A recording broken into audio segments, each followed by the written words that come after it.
All right, so we're going to start off this week by looking at sine and cosine functions. And each day we'll focus on a different transformation. Okay, today we're going to focus on what's called a phase shift, which very simply just takes your graph and moves it either left or right. Okay, so it's a horizontal movement left or right. But before we can get into really doing specific examples with a phase shift, I got to kind of give you some background stuff that you're going to need all week. Okay, so I'll start with that, and then we'll get into a phase shift. Okay, so specifically, we're going to focus on graphs of sine and cosine. Okay, earlier, I showed you some of the other graphs, like tangent, secant, cosecant, and cotangent. And these all have patterns to them, but sine and cosine are the only two that are connected. In other words, you'd never have to pick your pencil up to sketch sine or cosine.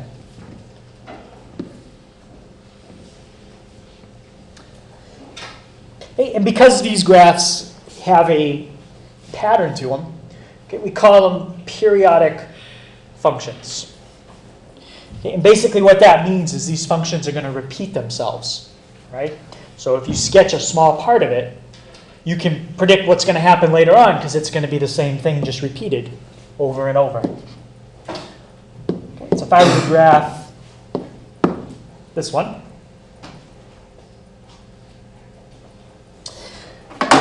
okay, I don't really need to graph a very big section of this to show what's going on. Okay? All I really need to do is graph what's in this box right here. If you just take what's in that green box and copy and paste it over and over, there's your picture. All right? So what ends up happening is your graph is repeating. Okay? There's a certain width, okay, that's like the width of that green box that you need to go through before your graph is going to start over. Okay? So my graph is starting at 0, it's going up, and the highest it ever goes is 1, back to 0. The lowest it goes is -1, and then it's back at 0. Okay? And then if I keep going, it's going to repeat what's in that green box. Okay? So the y values are going to keep repeating themselves over the width of that green box. Okay? And that width of the green box, that's what I'm calling my given set of x values. From this x value to that x value.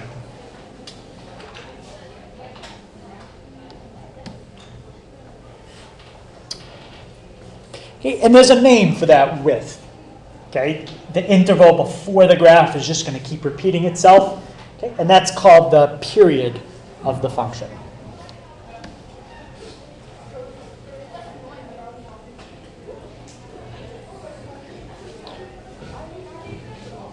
Okay, some graphs have a longer period. Okay, after that, the graph would repeat itself. Some graphs have a shorter period. The width, or how many x values you have to go through before it's going to repeat itself, that's what we're going to have to find. Now, for today and tomorrow, the period is never going to change. Okay? We're never going to do anything to stretch or compress this graph horizontally. On Thursday, we'll talk about a period change. Okay, so there is what we call a standard period. Okay, the regular period if you don't do anything to the graph, and I'll show you what that is in a second.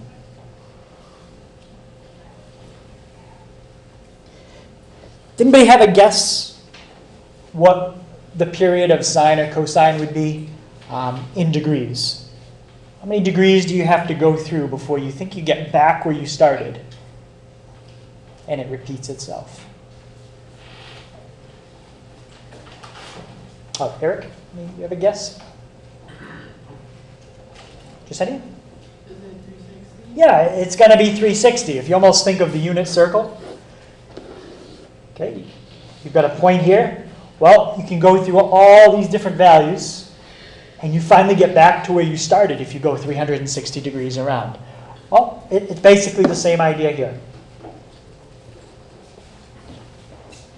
Okay? Except we're going to be doing, everything this week will be in radians. Okay, so instead of saying 360 degrees, we say 2 pi. Okay, so let me show you on here. All right, so I'm in radians. Okay, so I'm going to start at 0. Okay, you can see my cursor blinking. And then if I go 1/4 of the way along the period, whoops, let's try again. Pi over 2. Okay, that's equivalent to 90 degrees. That's 1/4 of the way. Halfway right in the middle would be 180 or pi. If I want to go 3/4 of the way around, what would that be in degrees? Yep. Negative pi over 2. Okay, how about as a positive? 270. 270. So I'm just going to type it in radians. That's 3 pi over 2. And lastly, if I go to 2 pi, that's going to be all the way at the end. So let's go trace, let's go to 2 pi. And now I'm basically back at the beginning of the next period. Okay? And then it's going to repeat itself again. Okay? So that's why the period of the regular sine and cosine function is 2 pi, unless you stretch it or compress it.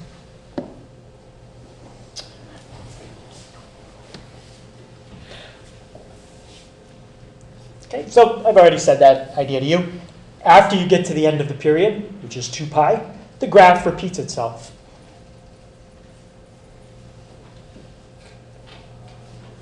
Okay, so these kind of functions are very predictable. They never do anything, that's kind of odd or strange. They just repeat the same pattern over and over.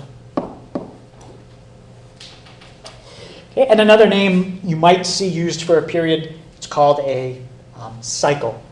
Okay, and that's used in some different shops. Okay, specifically, some shops, they might measure something in what's called cycles per second. Does anybody know something that's measured in cycles per second? Something you use every day. I'm using it right now. What? Sound? So sound is measured in the same unit I'm thinking of, but it's something different. So I'm thinking of something else. Like screens? Screens, okay. So I wasn't thinking of that one, but what's a screen? What do you mean about the screen? Well, like how many times it refreshes per second? Exactly. Okay, there's a refresh rate on the screen. Okay, and it's cycles per second, but it's actually named after somebody, and it's called hertz. Okay, for the screen on my computer, I don't know what it is. It could be 120 hertz, could be 60 hertz. That's how many times the screen refreshes per second. And that's important because if you're watching a lot of fast motion on an LCD screen and it's not refreshing fast enough, it won't look smooth.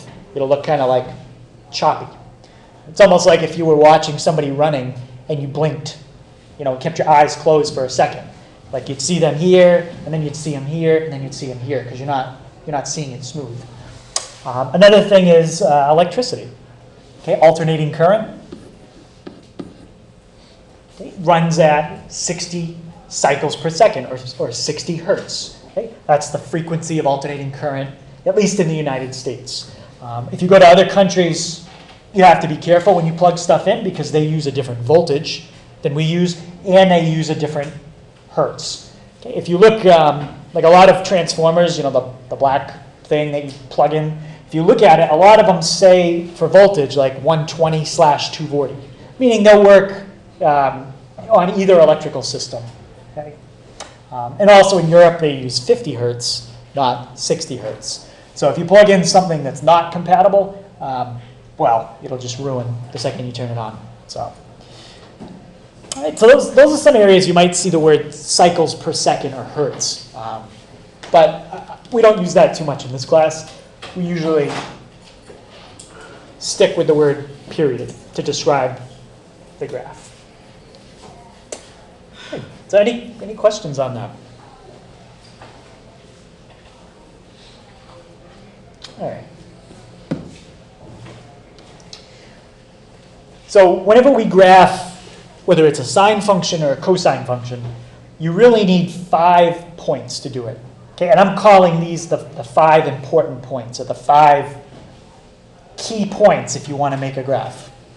Okay, you need the start and the stop. Okay, you need a point in the middle, and then the highest and the lowest. If you can get those 5 points, it gives you a pretty good picture of your graph. Okay, usually you don't need this many points. Like if you were going to sketch a line, really you only need 2. But since this has some curves in it, we really need about 5 points to get an accurate picture. Okay, and most of what I have you do this week, I'm going to be looking at a picture and I'm going to have you make a table. Okay? Most of the points I'm going to be looking at are the table.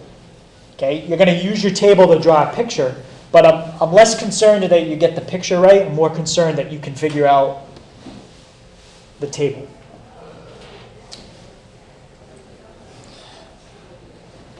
Okay, now both of these graphs, sine and cosine, they have a starting point. Okay? A point where they are if we don't do anything to them. Okay? And I'm going to show you what those tables are right now.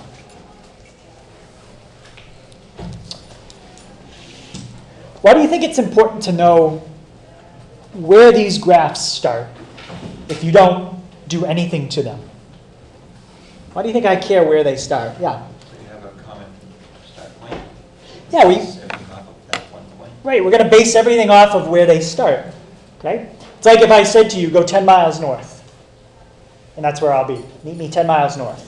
Well, you need a reference point from that. That alone doesn't tell you where I am. Okay? So if I tell you to shift the graph up 2 units or down 2 units, or whatever, you got to know where they're starting from. Okay? And that's what I'm about to give you.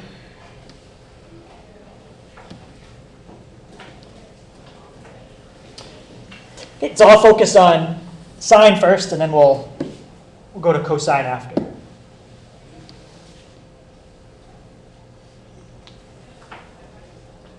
All right, so the x values that I've listed, these are basically the quarter points in the period, where it starts, the highest, middle, lowest, and the very end of the period. The other values I just went through with you on the calculator.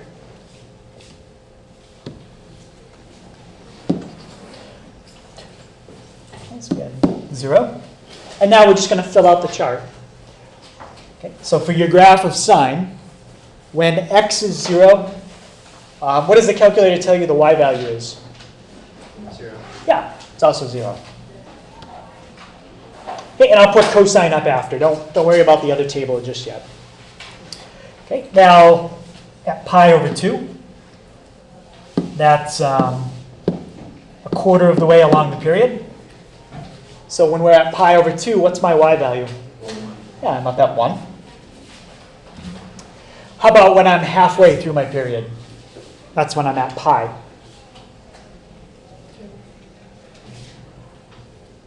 Y, 0. 0. Right, so that's 3.14 where I'm clicking. That's pi. And we're at a y value of 0. Okay, how about 3 pi over 2? -1. Yeah, that's that point right there. And then at 2 pi, you're back where you started at 0. So that's the starting point for the sine function. So everything we do is based off that, no matter how we move it. Up, left, down, right. You've got to know where it starts. Okay, and now I'll do the same thing for cosine. First, what I'll do is I'll graph cosine and sine at the same time so you can see the difference. Okay. Sine and cosine are almost the same, except it's almost like you've pushed, however you want to look at it. Either take the blue one and slide it to the left a little bit, or take the red one and slide it to the right. Okay, so now we're going to focus on the red one. All right. So let's look at that table. Let's go like this. Does everybody have the table for sine? Okay. Okay, so let's look at it for cosine.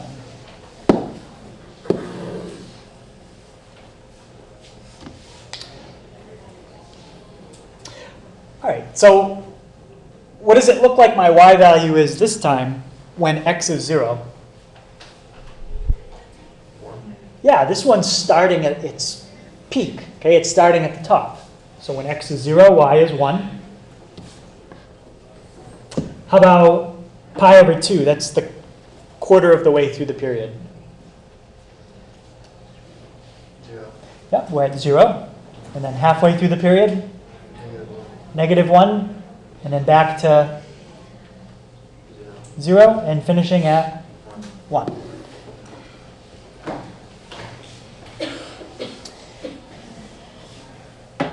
Okay, so when we sketch cosine, a lot of times what we're going to do is we're just going to sketch this section right in here. Okay, so what ends up happening is a lot of people sketch it like this. They sketch it almost like a V shape. Okay, you just want to be careful because it's not a V shape. Remember, it's part of a wave that looks like that. Okay, so when you sketch it, try to make it look. Let's see if I can kind of do this. Let's take this.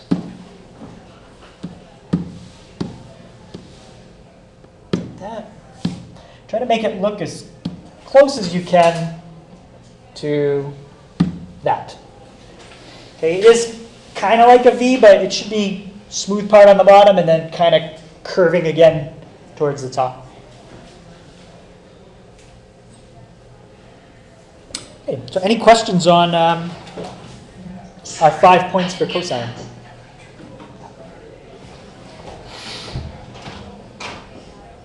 All right.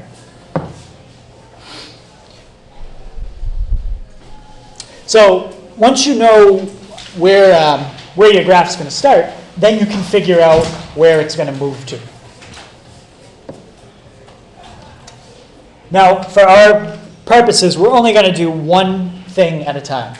Okay, if you're going to move the graph up, that's all you're going to do is move it up. You're not going to move it up and right at the same time. You can. We don't get into that in this class. Okay, because when you start doing multiple things at the same time, then you've got to think about the order you're doing it in. Okay, does it make a difference which one I do first? Okay, so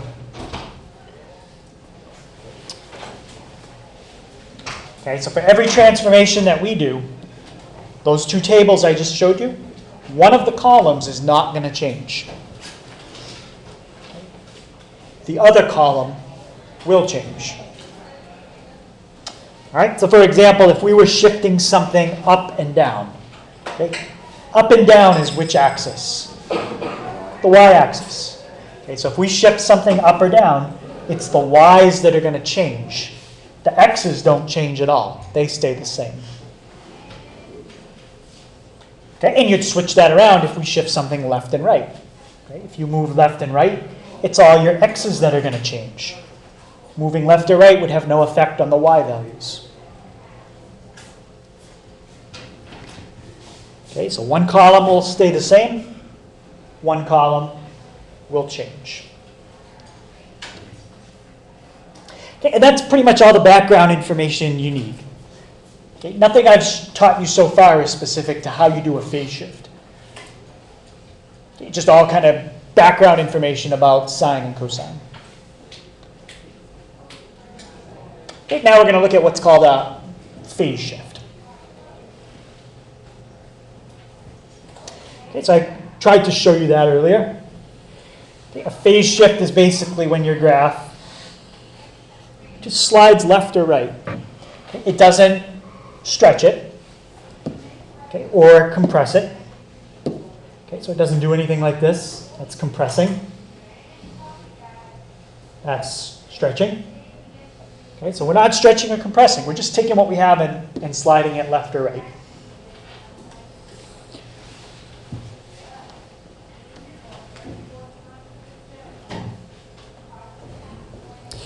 Okay, so with each transformation we do, there's really two things that are very important to know about it. Is what does the transformation do? Does it stretch it? Does it slide it? In which way? Is it up and down or left and right? And you have to know how, when you're looking at a problem, what kind of transformation is it? Now today, that's not going to be hard, okay, because you only know one transformation, so every problem today is going to be about a phase shift. Okay. But when you get to a question on the test, you have to be able to look at this and know that's a phase shift, okay, versus an amplitude change or a period change or a vertical shift. Okay, so there's 4 you have to distinguish between. Okay, so I'm going to show you the equation for a phase shift, okay, what it looks like. Okay, phase shifts look like this. It's when you add or subtract something inside the parentheses. And it is important that it's inside the parentheses.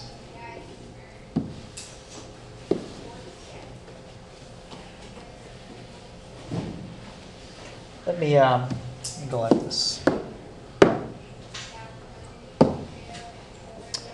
Okay, I'll show you why it's important that it's inside parentheses. Let me graph sine of x plus, let's see, I'm in radians, so let's go pi. And now let me graph sine of x plus pi. Those are two totally different things.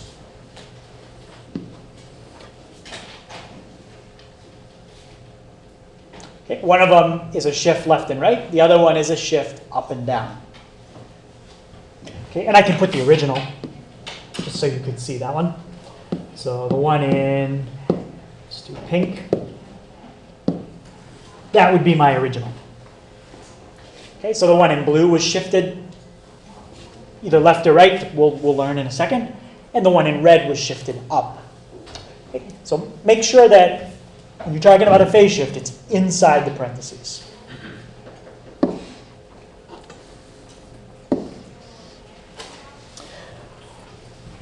Right, so when I do a phase shift, what do you think the difference is going to be between doing x plus a number and x minus a number? What do you think that's going to control? Remember, we're talking about horizontal movement, so. Whether you go left or right? Right, whether you go left or right. Okay, and it's not what you would expect. So you might expect that if you add, add would move things to the right. Like think of a number line, right? Positives go to the right. Doesn't work that way. If you subtract, it shifts right. Okay, so if you have x minus a value, every point in that table is going to shift right. How much? Well, it depends on the value. Okay, whatever the value is.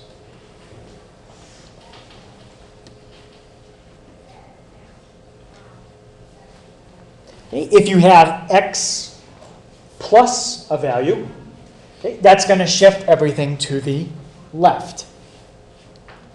Okay, and how much? Well, it depends on what value you add. Okay, I did pi on mine. So it shifted it by pi.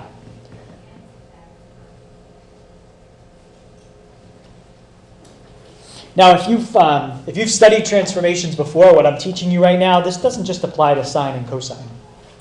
Okay, it applies to absolutely any function you've ever studied. Okay, so like if you were to graph this, that's a parabola.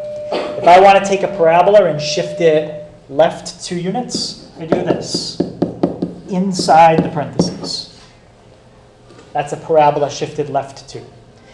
If I wanted to shift let's take another function, a square root.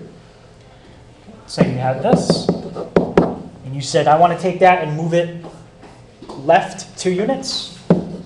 Graph this. Okay. So the transformations I'm teaching you work the same on any single function, no matter what you study, not just sines and cosines. Okay. but we're not focusing on algebraic functions. We're going to focus on trig functions, since this is trig.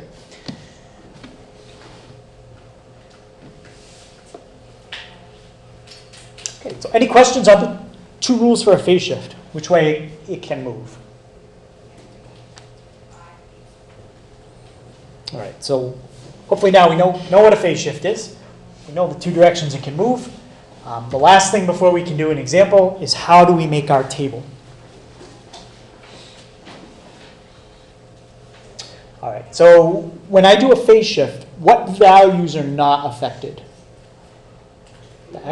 Which ones? The y values. Okay, so the y values are going to stay exactly the same. So when you start a problem like this one, sine of x minus pi over 2, first I recognize it's a phase shift because I've added or subtracted in the parentheses. And I know phase shift doesn't change my y values. So what I would do is go back to that table I gave you, which I'm going to go to for a second. I'll come right back.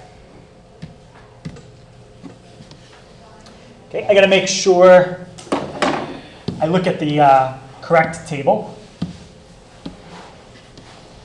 Okay, my problem deals with sine, so I'm going to copy down these 5 values. Those values are not changing in this problem.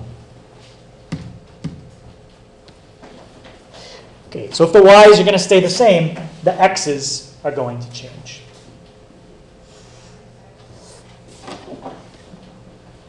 Okay, and remember, phase shift is one of the transformations. You've got to do the opposite of what you would expect. So you look at what's been added or subtracted in the parentheses, and you do the opposite to all the x values in that table. So I see a minus pi over 2. In my table, I'm going to do the opposite of that. I'm going to do a plus pi over 2 to each x value in that table. And that's going to cause my graph to shift the way that it should.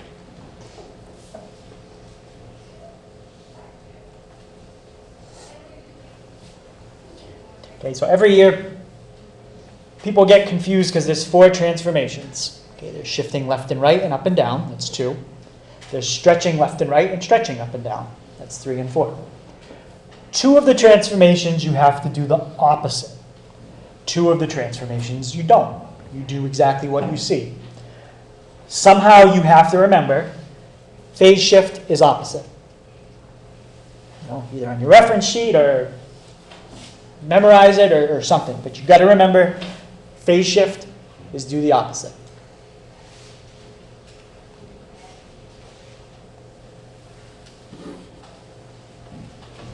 And that's it. So once we have our table, then it's easy to make the graph.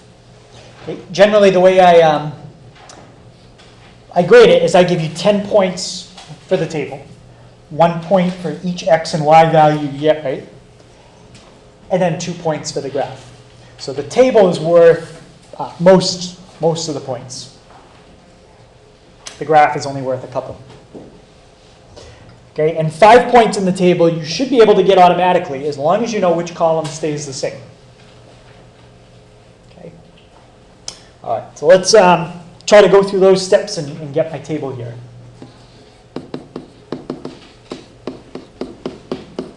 So what I did this time is I copied down the table for sine. On the test, you need to know that, okay, or you can have it on a reference sheet. And the first thing I'll do is fill out my column that's going to stay the same. Okay, so look at your function. It's a phase shift. And just anyhow, when we do a phase shift, what letters stay the same? The y. The y's. Okay, the y's stay the same. So copy down the y's from the original table, which I put right there for you.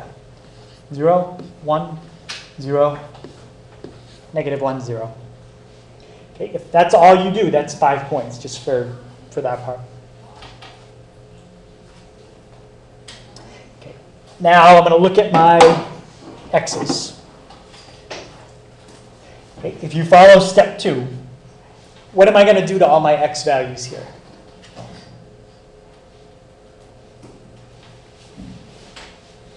Yep, Katrina. Add pi over 2. One more time. Add pi I'm going to add pi over 2. Okay, so what I'm going to do is I'm just going to move that over a little bit, and I'm going to put plus pi over 2 on all of them. Now, I need to do that out. Okay, so we'll do that out in a second.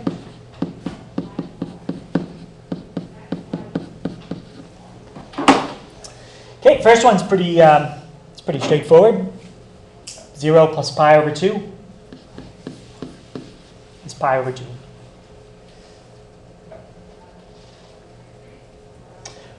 Okay, next one already has a common denominator, so we can just add them the way they are. Marquise, what's pi over 2 plus another pi over 2? Pi square over 4. Careful, you don't get, when you add, you don't get pi squared. Like if you did x plus x, 2 pi. you just get 2x. So yeah, pi plus pi is how much?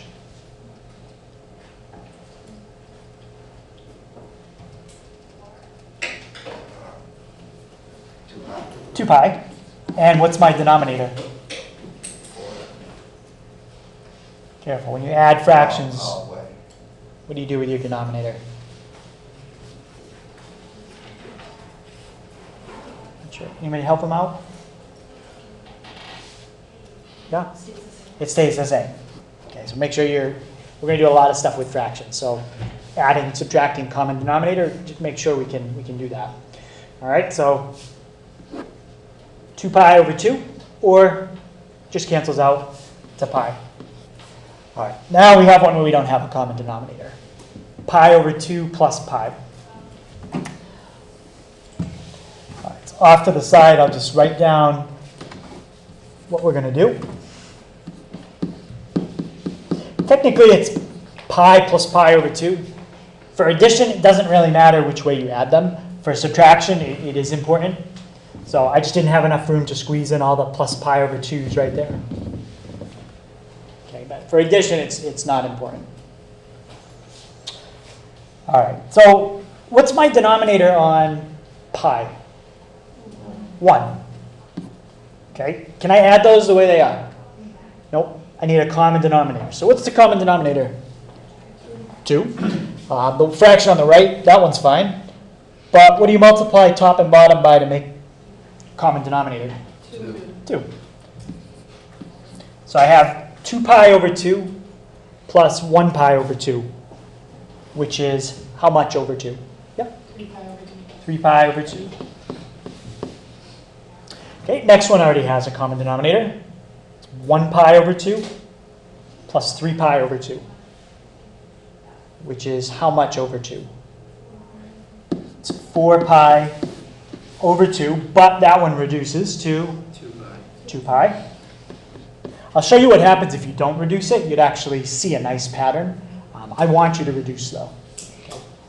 And the last one, pi over 2 pi plus pi over 2. Okay, well, same thing. I need a common denominator. Multiply top and bottom by 2. And what do I get for my last one? 5 pi over 2. Now, if you didn't reduce it, here's the pattern you would have seen. 1 pi over 2, 2 pi over 2, 3 pi over 2, 4 pi over 2, 5 pi over 2. The next one would be 6 pi over 2, 7 pi over 2, 8 pi over 2, 9 pi over 2, and so on. You don't have to do any more than the original table, though. Okay. So when I ask for the 5 important points, or the 5 key points, that's exactly what I'm looking for. Okay. Any questions on how we got that table?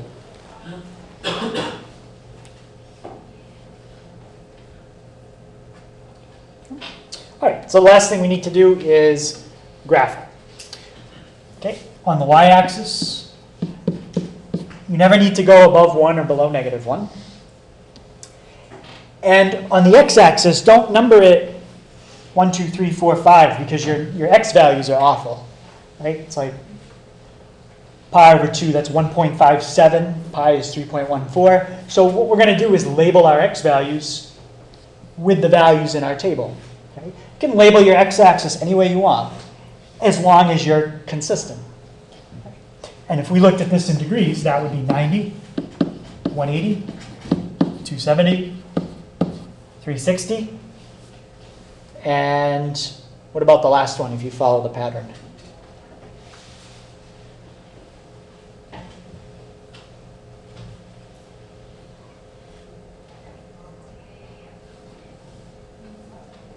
Jared? 450. Yeah, 450. It's just adding 90 each time. Okay, the pattern is very easy to see in degrees, maybe not so obvious in radians, but all you're doing is you're adding the same amount each time.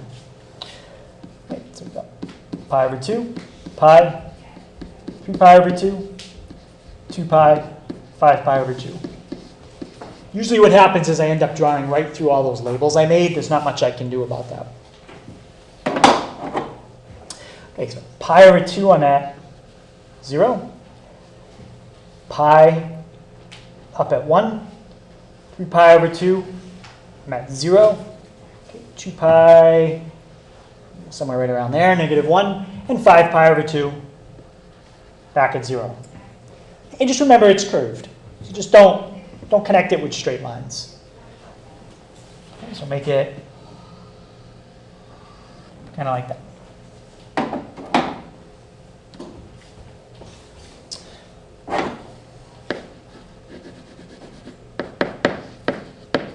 So that's the new graph. If you wanted to see what the original would look like, let's make that, it's kind of hard to see. Green? Green is the original.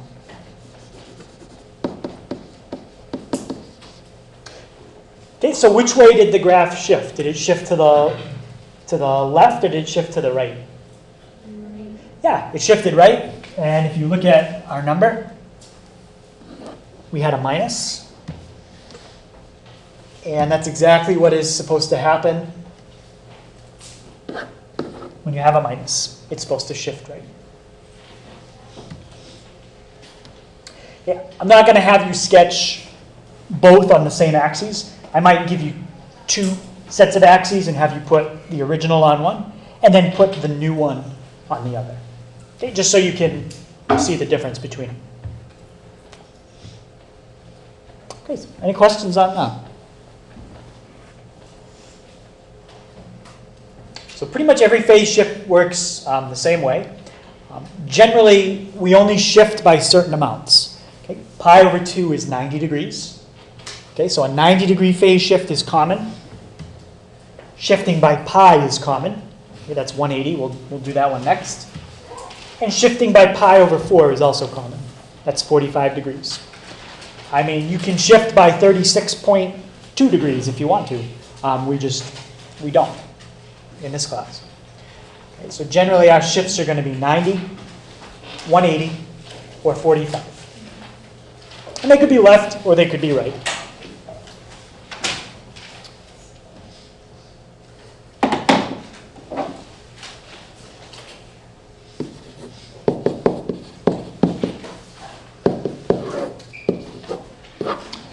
Right, so first thing I have to do before I can shift it is I got to know where the cosine function normally would be. And then I can worry about, okay, is it shifting left? Is it right? Up, down? What's happening? All right, so on my original table for cosine, can somebody give me the x values? Yeah. 0, I over 2, pi, Yep. 3 pi over 2 pi, 2 pi. Okay, so those are my x's. And what about my y's? This is where you got to be careful. Make sure you look at the cosine table, not the sine table.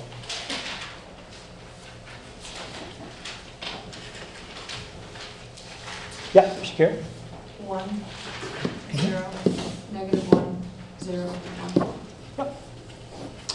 All right, so now we know where cosine is going to start. Now let's figure out the new table for the transformation.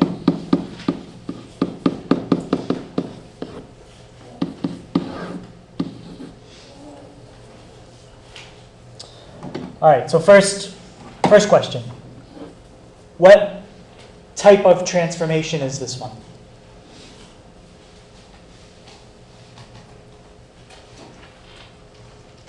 What do we call this transformation? Yep. It's a phase shift. It's the only one that we know, but on the test, you're going to have, that's your first step. Look at it, figure out the transformation. Okay? In a phase shift, which column stays the same? The y's, right? So phase shift is going to move it left or right. So when you move left and right, that's your x's that are changing. We're not moving up and down. Okay, so copy your y's down. So it doesn't matter if it's like sine or cosine, that doesn't... Nope, the only thing sine or cosine affects is which table do you start with. Okay, so y values are going to stay the same. 1, 0, -1, 0, 1. Now I'm going to take all my x's. I'm just going to leave a little bit of space. And now next to it, I'm going to write what I'm going to do to each x. In fact, leave myself a little more space. Okay, what am I going to add or subtract to each of those x's? So tell me if it's adding or subtracting, and then tell me what. Yep. Right. Always do the opposite with a phase shift. You don't always do the opposite, but with phase shift, that's one of the transformations you do. So you're going to subtract pi.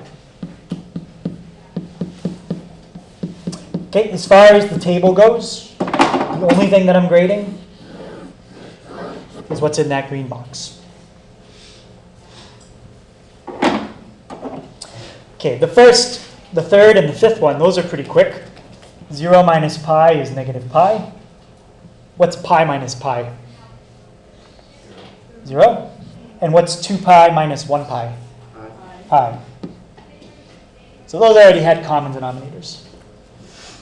Okay, the other ones, we'll just do them off to the side. Okay, Nick, what's my common denominator between 2 and 1? 2. 2. So what are you going to multiply top and bottom by? 2. Yeah, multiply by 2, multiply by 2.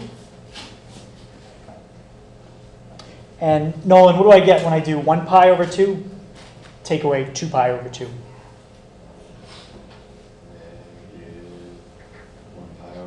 Yeah, negative 1 pi over 2. And my last x value, same thing. Set up your fraction. Same common denominator again.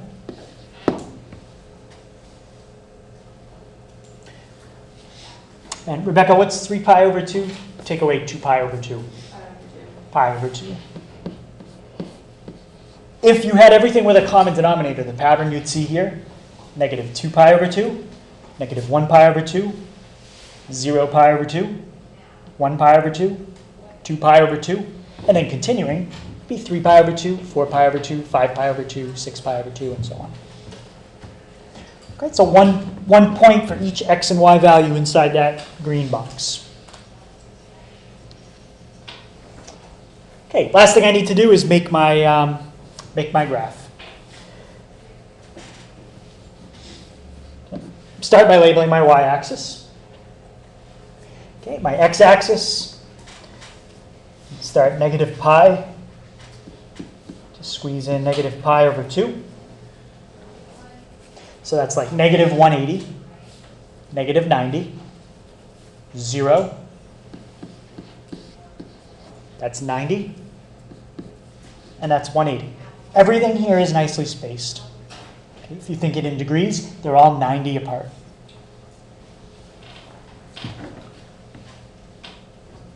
Okay, so if you're ever not sure, did I space things right?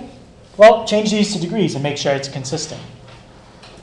I wouldn't, if you were doing like a basic number line, I wouldn't want you to do something like this.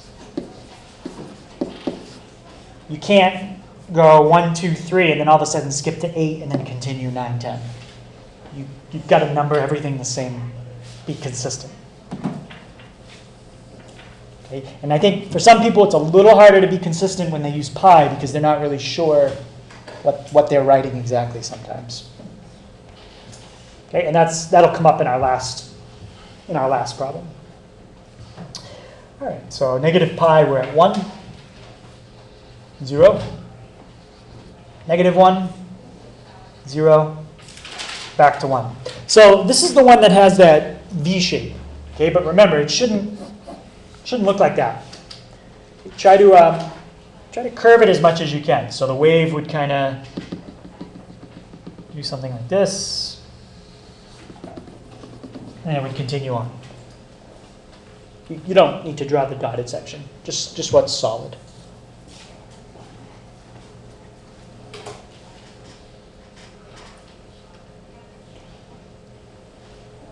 Okay, I'm not going to sketch the original this time, but it did shift to the left. Really quick, the original would be about right there. Okay, any questions on that one? All right, so the last shift we'll do, okay, we'll go back to sine.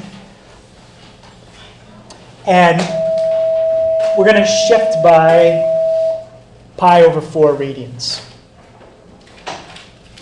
How much is that in degrees?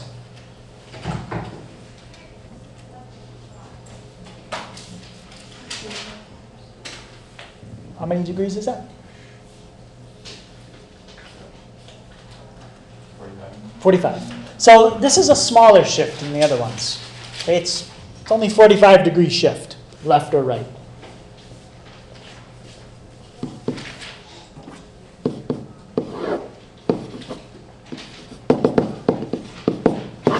Let's start with my original table. Brian, can you give me my x's for sine? The originals? Yeah. 0, pi over 2, pi, 3 pi over 2, pi. Yep. And you have the y's as well? 0, 1, 0, negative 1, 0. Yep.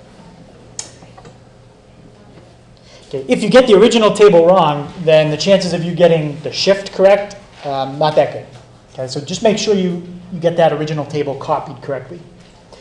Now let's figure this out. Okay, so Kyle, I'm going to say that is a phase shift. Can you tell me how I know that? Because it's subtraction from parentheses. Right, at this time it's subtraction specifically in the parentheses, not outside the parentheses. Okay, so say I'm for a phase shift. Which column do I keep the same? Yeah, we're going to keep the y's the same, okay, because this is going to shift left and right.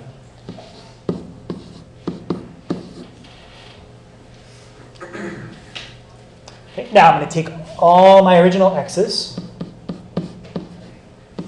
and I need to do something to them.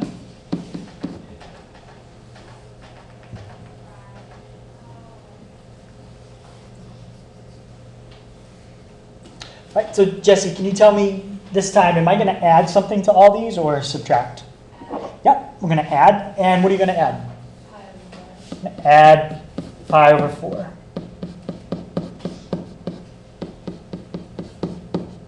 Okay, so none of these have common denominators. So we're going to have to find the common denominator each time.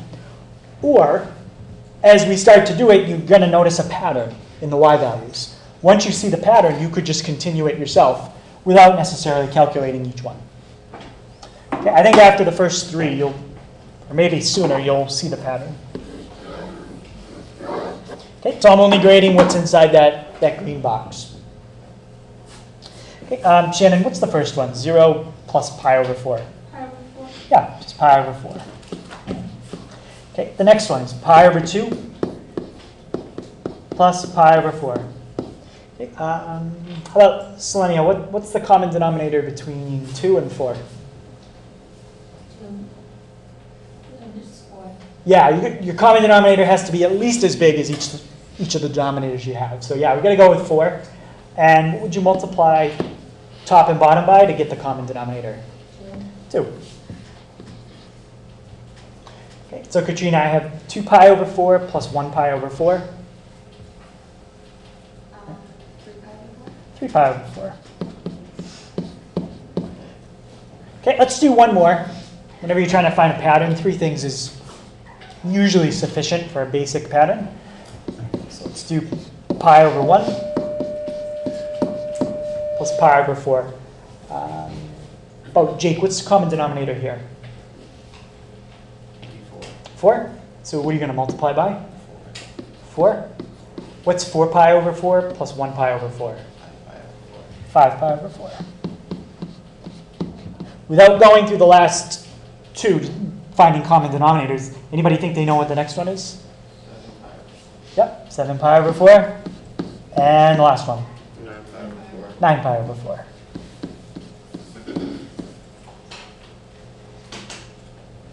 Okay, any questions on that?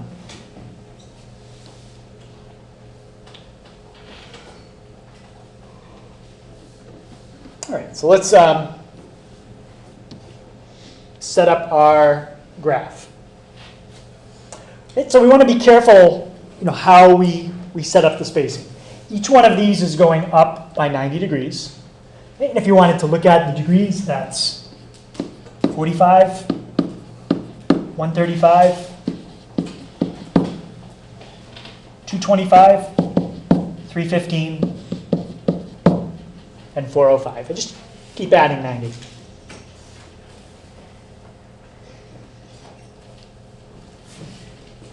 All right, so let me put my first one here, pi over 4. Okay. So how much did I just make this gap worth? I made that gap worth 45. Right? If that was just the number 45, you'd see that a lot easier. How far away is the next number? 135. It's 90 away. Okay? So how many gaps is that? 2. Okay? If you put the next number here, that's wrong. Okay? Because pi over 4 is 45 degrees, so you made the gap worth 45. The next number is 2 gaps away. Just change it to degrees and you'll see it. It's a 45 plus another 45.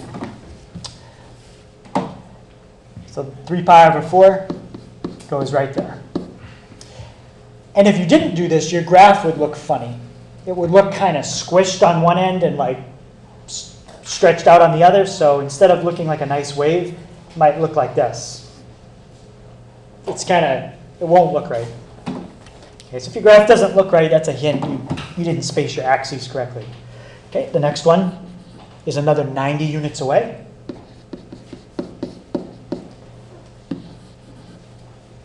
Okay, the next one is 7 pi over 4. And the last one, again, another 90 units away. Okay, let me graph it and make sure everything looks nicely spaced. I think it should. So we're at 0, 1, 0, -1, just write it right there, and then back to 0.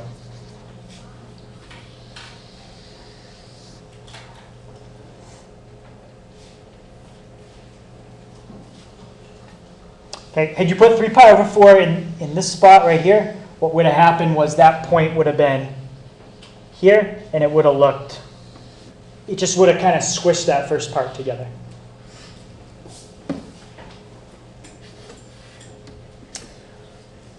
Okay, so any questions on that?